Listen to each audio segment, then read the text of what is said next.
All right, welcome back, guys, to the Hit Objective podcast, where we hit the objective and manifest the goals and dreams that we truly aspire for. Of course, it's your boy Michael, Anthony, and your other boy Jonathan Gasse. We're back here with another great topic, another great moment of realization for you. And today, we're really going to break down or dissect what it takes to be the best you. Often we think of ourselves as something great in the future, but in the now, we don't have the fundamentals required to get to that better self, that greater self. And we've basically come today to talk about dissecting what essential factors are required to be in that best self. And namely, these are self-narration, self-confidence, self-esteem, self-actualization, and self-love. And we're going to dissect these today. So I want to know, John, today, we're going to break this down, John, and we're going to be as real, as gritty as possible. We want to be, for our audience today, the example, and the only way we could do that is by really telling a story. And self-narration in itself, John, starts from within. It starts from you telling yourself something, starting your story, telling your story from the inner you, and it playing out outwardly into your life and the things that you basically do. The actions that you commit to. So, John, what do you think is the main purpose of self-narration to any regular person? Like, what value does it serve you to have proper self-narration, or where does this come from? How do we outline something like self-narration for someone who's just thinking about this or just maybe heard the term? Well, first of all, thank you very much, everybody, to be there with us one more time. Thank you, Michael. It's a pleasure once again. I hope you guys enjoyed our previous video. And to jump directly into your question, Michael, I think self-narration is really the start. Every journey, every great development starts with a story, your story. And the thing is, if you keep on saying to yourself, telling to yourself that you will fail, that you are not good enough, that you will not succeed, and you keep comparing yourself to others, you are going to become that self-narration, you know. And that's why self-narration is so important. And I know sometimes in our life we faced with people around us, or sometimes some institution that told us in the past, that we were not good. You might have not get good grades at school or later on at uni, or even probably didn't follow that, and the system told you that you were not good enough to be successful, that you didn't have the skill required to become the person you truly wanted to be. And maybe you had as well, siblings or people around you, friends, toxic relationship that didn't push you towards your goals and keep on telling you that kept on telling you, that you were not good enough. Maybe as well in the other way around, you had people around you that really push you toward your goals in a positive manner. So it really played on both sides, not only on the negative side, of course. So to answer to your question, Michael, I think that you become consistent, like you become what you tell yourself consistently. And that's what self-narration, that's why self-narration, in my opinion, is so important. That's great. And I honestly love the fact that you said that, and you kind of made special mention of the people around you. And, guys, we're often faced with this predicament. And it's the predicament of the world that you happen to be born in a certain culture, a certain household, and obviously presented with stimuli that is beyond your control. And, what's important is not allowing these perspectives, especially the negative ones, to penetrate your mind to the point where you start saying the same things that you're hearing. And I could tell you, a lot of the times that you're faced with this predicament, the person on the outside spectrum of it, the person who's telling you these things or doing these things to you, they're just merely projecting their own insecurities Absolutely. on you, you know. Definitely. That's what it That's is. what it is, yeah. And trust me, it's about having a proper level of discernment Yeah. to realize that. To realize that you are not a pig, that you are not stupid, that you are not slow, that you are much greater than even you can fathom. And that really is the purpose of self-narration. Really getting yourself to that point where you're telling your story, that your story is not being told by some person who doesn't love you or some person who doesn't care about you or cares about your best interests. Keep in mind, guys, this world has about 8 point something billion people and rising. And I can tell you, there will be only a handful of people in this globe that truly love you. And, you know, that goes as far as your impact is. You understand? You know, so there are people who are loved by millions. There are people who are loved by thousands. They're loved by hundreds. And it really and truly is because of their level of impact. That's why it's super important to, when you start, you know, delving into yourself, to look at yourself as a greater force, to look at yourself as something powerful, something impactful, that your story is being told from a point of, maybe you could say, a humble beginning, maybe you could say a dark place, because you know, as every story is told, no great hero started as a hero. Right. You know, So true. right, So John? true. Definitely, you know, and Exactly, and I think we all have the potential, John, to be great heroes. Yeah. But the question is, who is telling this story? Don't allow anybody to tell your story but you. Precisely. And that's why self-narration is important. You know, to have that active monologue, that active thought in your mind every single waking second, that you can do better, that you are great, that you can make changes that are beyond the perception of the people who think that you are nothing less than just what they see in front of them, you know? I think it's so true what you said, Michael, you know, regarding the projection, because a lot of people, you know, that didn't succeed in their life, that didn't follow their own true story, they will project on you that, you know, they will project their own fear on you, and they will just shape your world around what they are thinking. But one more time, you have the vision. We said that already, but you have the vision, and that's what like self-narration is about. You know where you want to go, you know you have potential, you know you have some skills. Of course, you know as well that you need to develop all of that, you know, that you need to upgrade your knowledge, but that's a path. But I think it really comes down to, you know, trusting yourself to be able to actually accomplish that work step by step. And that's what like all self-esteem is about, in my opinion. You know, it's about like self-trust, that you will be able to, you know, actually go where you want to go, and not about like the trust that somebody else is going to give you. And I know we are looking for the trust of people around us. That's how the human being is shaped. You know, the young children, the young kid is looking at their parents to see where is the love, you know, to reflect, to get the reflection of the love at the end of the day. Proper example. And so, yeah, I guess, you know, it's really about as well, you know, keeping promises, you know, to yourself. And that's why it's useless to make big promises. What do you think, Michael, about that? Like, do you think like we tend sometimes to, you know, we are ambitious, so we say, oh, I'm going to be so great, and we tend to forget, you know, like all the small steps that will allow us to actually, you know, build that self-trust. Certainly. I appreciate you saying that, John. You know, and guys, when we speak, we're speaking from a deep point. Now, John is not saying, and I definitely believe I could speak for him. He's not saying that you shouldn't set large goals for yourself. He's not saying that. He's not saying that you shouldn't dream big. Because if you notice, when we start this podcast, every time we say, you know, the hopes and dreams, you know, the goals. Yeah.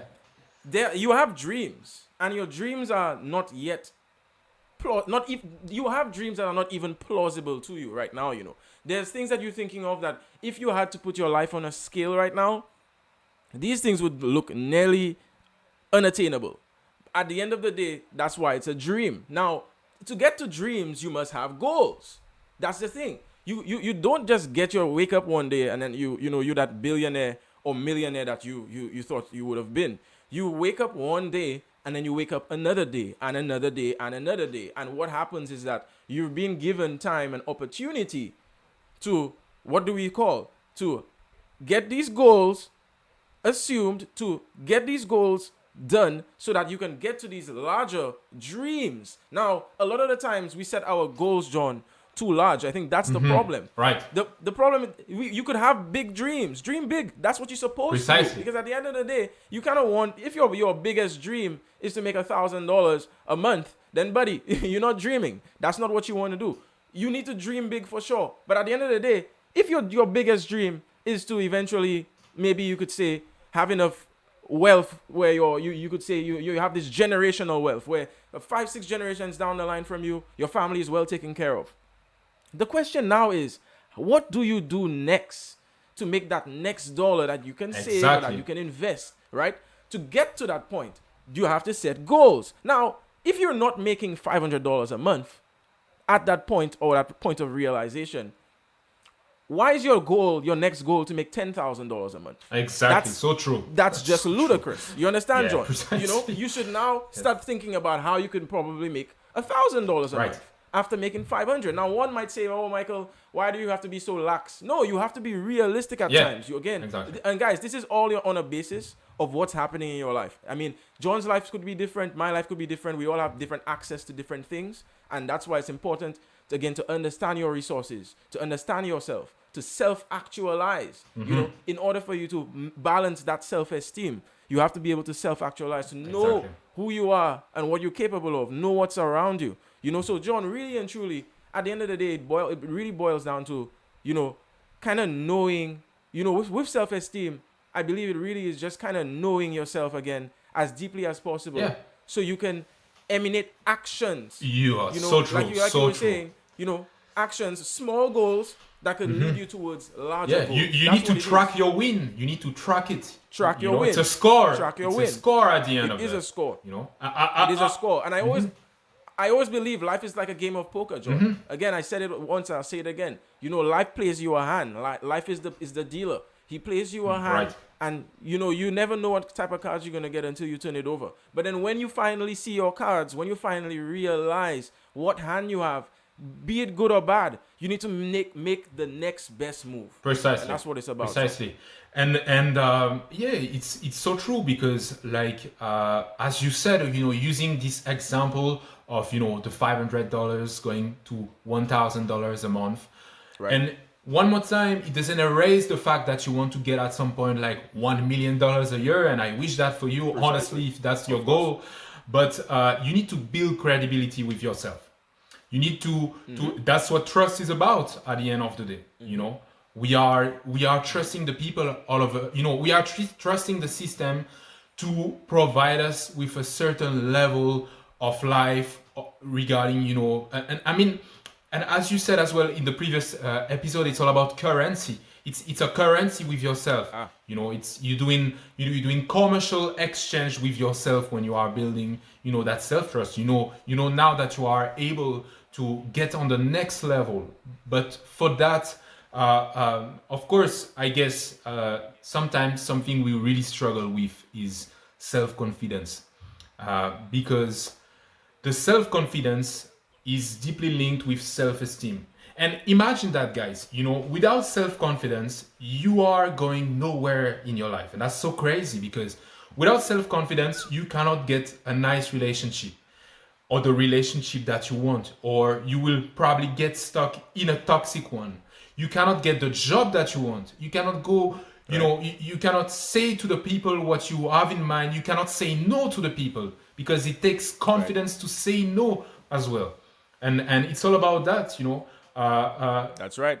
Because you can have like a positive self-narration, guys. You can tell yourself, "Oh, I'm really great." And, really and truly, sometimes that plays strongly into your ego, which is something you need to be able to discern as well when it's your ego talking to you or your inner higher self. A lot of the times I hear guys all the time, just talking a bunch of baloney, and it's mainly because they don't have the confidence to really do the things they say. So they can come to the point, they can self-narrate and come to the point of saying, "Boy, you know what? I think I'm capable of doing that. I think I could do that. I've done that before." They could tell stories. Right. But at the end of the day, people the tell self-narration. a lot of stories. Self-narration. The self-narration. You see, now the self-narration can play in negatively if you don't have self-confidence and self-esteem. in the balance. And guys, this is why we're talking And about if you are all not these five. humble enough as well, it's all about humility. That's correct. That is why I mentioned the ego, John. Yeah, Because a lot of the times actually, we're yeah. confused. We don't know when the ego is in control of our thought processing. Sometimes we really feel that this is who we are, but sometimes it's just your ego, and that's why you don't get the results. So you're like, oh boy, I've been trying to do this for the longest time. Well, the truth is you haven't had the self-confidence. You've gone to this interview 5, 6, 7, 8 times, and you haven't gotten the job yet. What is wrong? What is the problem? You know you want this job. You know you're capable of doing it, but are you coming outwardly this way? Does it look that way to the person who's sitting in front of you? That's something that's super important. And only with a high level of self-confidence will you be able to take the things that you want from life. Guys, in life, you're not going to be given anything. No, most for times. sure. Your parents might give you something, maybe sometimes because they ought to, because that's your parents, they brought you here. But that's besides the point. Apart from that, life is not going to give you anything. A lot of the times in life, you have to take things from life. You have to grab it. When you take things from life, that's right, you grab it. Make sure you have something to give it back. And that's the whole point of this whole, exchange John was talking about, this whole currency that we're talking about, is that you could never get something without giving something. And in order for you to get or put yourself in that position to actually give something, you have to have the confidence. You could never, really get anything that you want, like John was saying again, if you don't have self-confidence. It will always be just a story. Precisely. And a lot of us have stories, man. I've heard a ton of stories, John, to the point where I believe I could just discern individuals. How do we discern, John, a storyteller, someone who's telling a story, from someone who's really living out his purpose? How do we do that? If you're someone who has a problem, John, with looking at with proper judgment on this thing, where you cannot get proper example, how do you discern who's a storyteller versus someone who isn't? Well, that's a great question. One more time, I think it comes down to action, because it's not like you don't need to be self-confident to act. You need to act to become self-confidence, and that's what is so powerful, Guys, I will say that again. You don't need to have self-confidence to act, but you need to act to have self-confidence. Exactly. Okay? And you see the currency one more time. Right. You give something, and you get something back in return. You need to give to get, that's to receive. That is right. For sure. That is correct. And and to respond, like to answer to your question, how can we see the difference between like a pure storyteller and somebody that actually do well? Most of the time, the people that doing it, they don't talk. So that's that's for sure. That's one example. But you let the we let the story tell itself. Precisely. Right. You could say, I'm the best, basketball player, etc., etc. Well, show me your score. At the end of the day, show me what's going on. Because. And you see, we're coming back to the score. Which is the action that you track with your self-esteem. You track your win. And one more time in the sport, that's what you do. You're making like whatever sport you are playing, either it's like, some collective sport or even like individual sports, you can track your progress step by step. But it's because one more time, you showing up, you are training. You are keep on coming back on the field again and again and again, and that's what provide you with like some feedback that you can track and analyze, and you build confidence step by step, because you're taking account again, guys. This year 2025 is all about accountability. Mm-hmm. You have to take account of yourself. How the hell are you supposed to know where you're going if you don't know where you're at? Precisely. You go to a huge mall, right? In the first world nations, shout outs. You go to a huge mall, it's so large. You know what they tell you usually on the map? You are here. Why do they tell you where you are? Because that's the only way you're gonna be able to find the next spot that you want to go, right? So you need to be able to understand yourself, guys, to self-actualize. Exactly. To realize who you are, why you are here, why you want to do what you're doing, because a lot of what John said a while ago has a lot to do with intention, guys. This is not just going to happen like a dream. I keep on telling people that, guys, this is going to take you making up your mind, then standing up, doing something about it, accepting failure along the way, and then still having to wake up again and try again and try again and fail again. Position yourself. That's what it's about, Right. So you need to self-actualize. Are you ready for this? Is this what you're made for? Are you made for greatness?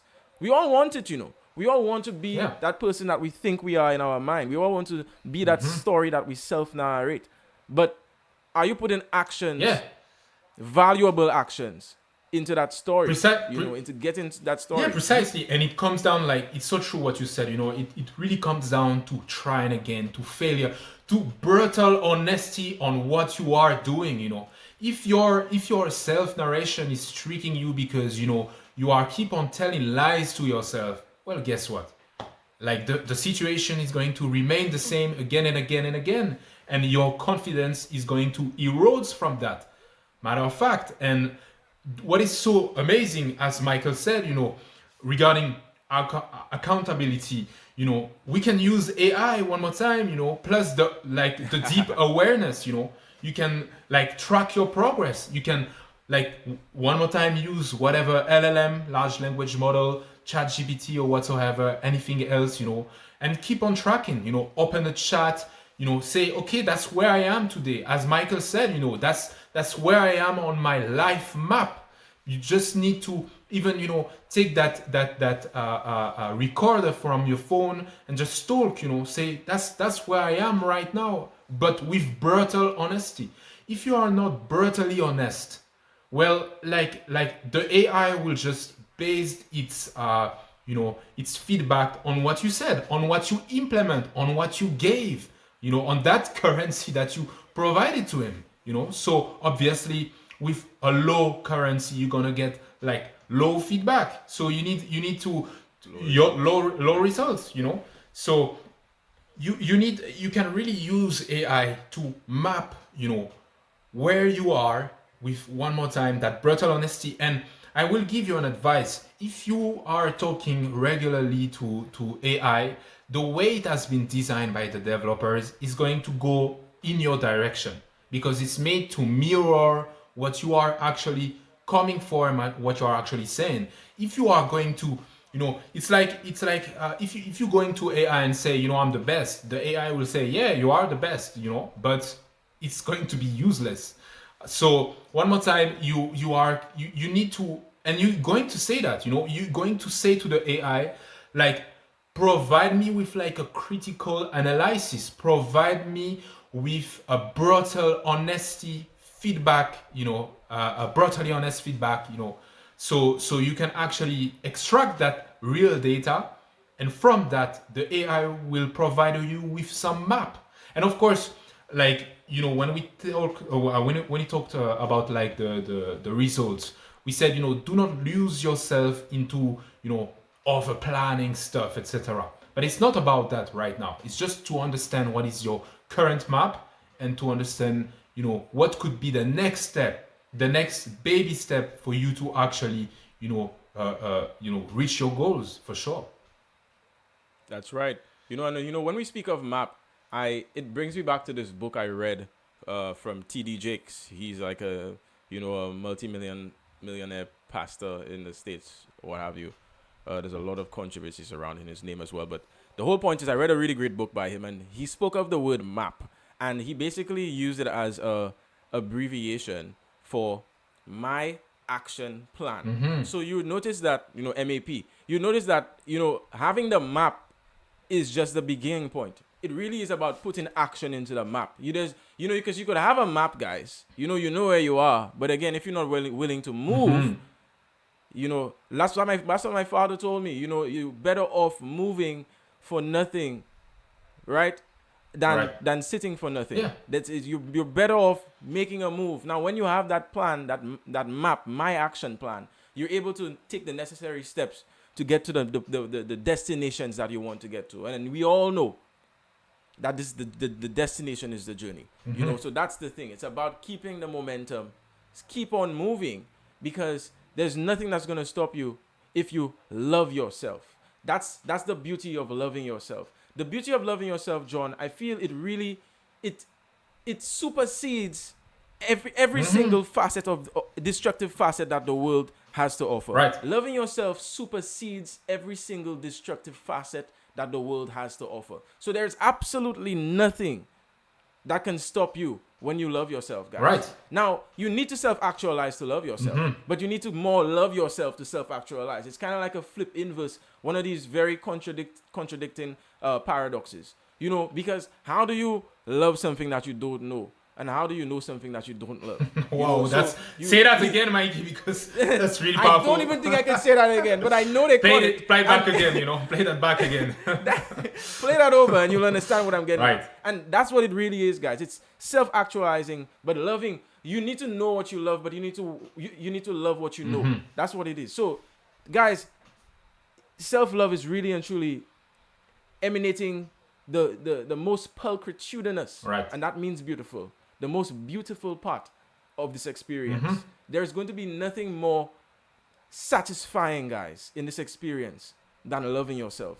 Again, this is where loving others stems from. There's no way I can love John, my brother, as much as I do if I didn't love myself. Precisely. That's so true. There's no way. Exactly. There's no You're way. You're experiencing it from your own filter. Precisely. Again, this goes back to where we stemmed from with the whole self-narration, guys, and with people telling you stuff that they're really just insecure about. They don't love themselves. Right. You need to love yourself so you could self-narrate properly. Yeah. So you see how these 5 essential core values come back from 1 to 5. They all are necessary, and they could all be placed in the equal positions, but all require one before the other. It's a really conglomerative effort that's required by you as an individual to really want the best for yourself. That's what it is. So, self-love, guys, is gonna be game-changing for you, right? You're never going to self-narrate properly if you don't have self-love. And you're never going to love yourself properly if you don't self-narrate properly. You're never going to have self-esteem if you don't have self-confidence. And you're never going to self-actualize if you don't have self-esteem. Right, that's so true. It really is all things. And, that's why the creator, whatever it is, we are just fractals of it. So true. The leaf of the tree, The leaf. There you go. When you look at it, you see that it's all just a whole network. It's all intertwined. Side of, oh my goodness, this is so beautiful, John. And we fail to realize how beautiful this is, and how beautiful we are. Guys, you have to be confident and love yourself. You are more beautiful than the next beautiful thing. That's what you're supposed. My mother always used to tell me this when I was growing up. You're the most handsome boy ever. And, maybe that might have made me a little bit cocky, John. I don't give up. But the whole point is, that stuck with me. You know what I'm saying? And that self-narrates, and I know that I'm gorgeous, man. That's what it is. You have to tell yourself you're beautiful in every way and form. That's how you're going to emanate that beauty towards the people around you, towards the people that don't know you, to the vagrant on the street, to the guy who's doing your landscaping, to the guy who's editing your video, to the person who's selling for you at the grocery store. Guys, it's about loving every person and not judging every person. Precisely. But loving every person, because that is you. That person is you. That person is me. That person is all of us, because we're part of this greater system. And we could only do that if we love ourselves, if we start there. That's the beauty about it, John. So true. John, what do you think that we could do to start loving ourselves? For all the people out there, John, that don't love themselves, that have these self-doubts. And guys, we have a video on managing self-doubts. Check it out. Go check it out, these guys. People who have self-doubts, all right? I really want to know what we could do, John, or what advice we could give people to start loving themselves. And if anyone who's looking at this, you're here right now at this 30th minute, I want you to drop in the comments, what do you do to express self-love to yourself? John, what examples do we have for our folks today?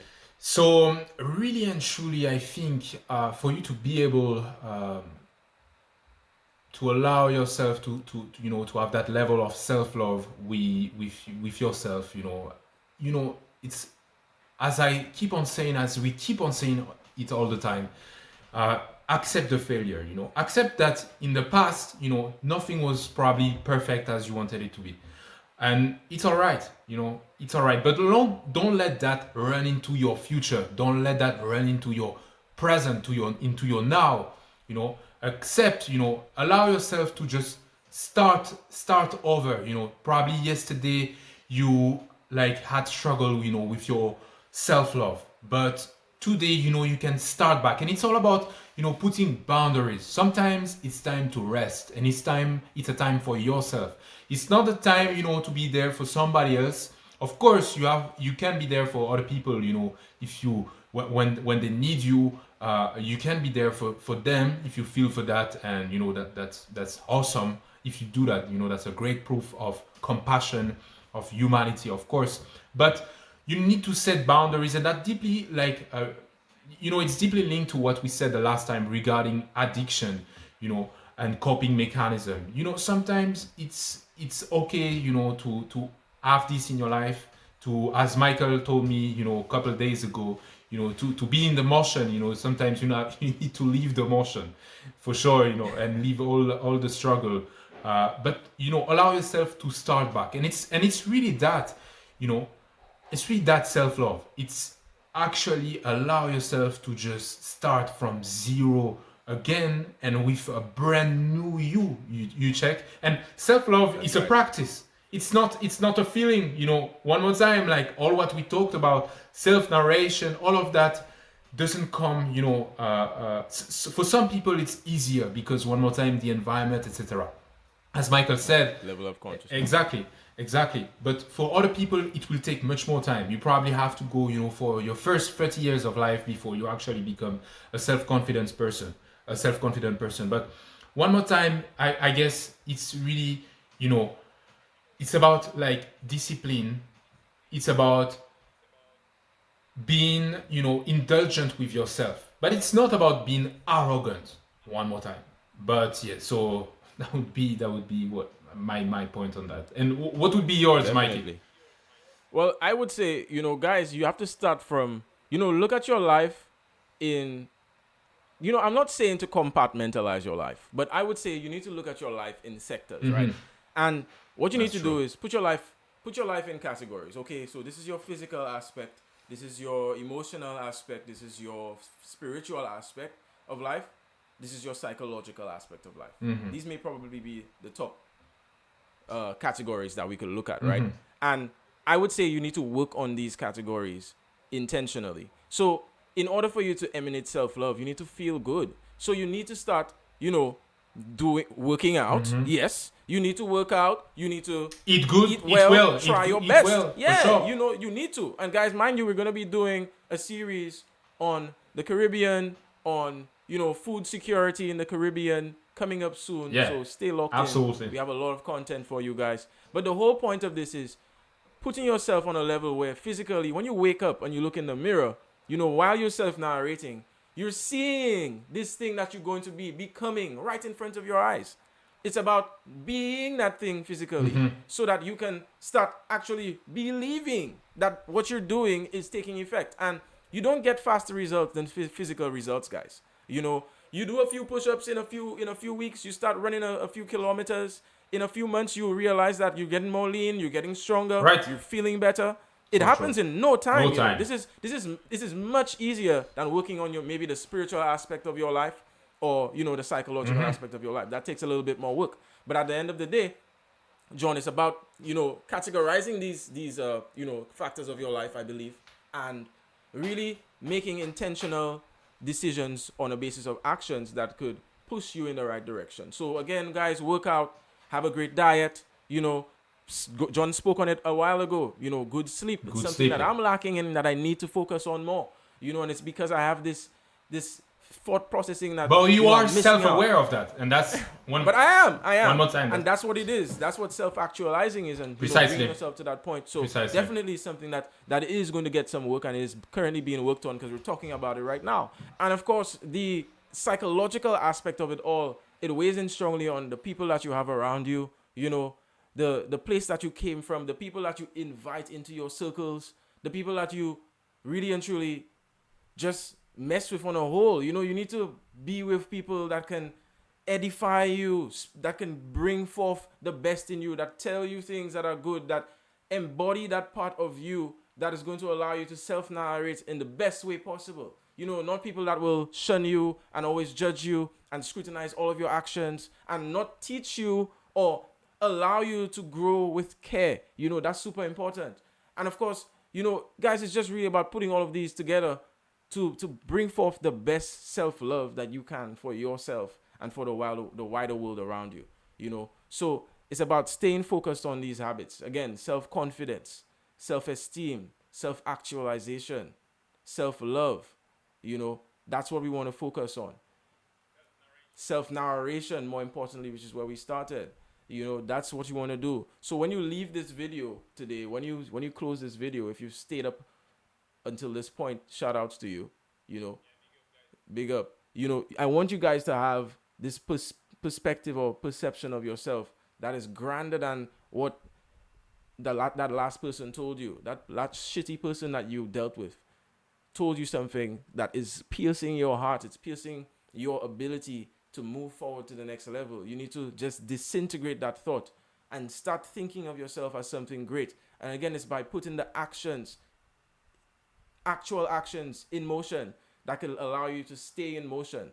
I told John, you have to go through the motions to stay in motion. That's what is life. Life is a thing. You sometimes, guys, you don't matter how we could talk about these things as positively as possible. The realities of life is that it's screwed up. And sometimes it's a lot easier said than done.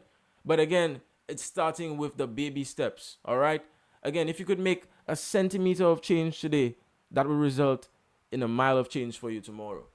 Don't forget to like, share, subscribe, comment, hit that notification bell over there. Hit subjective.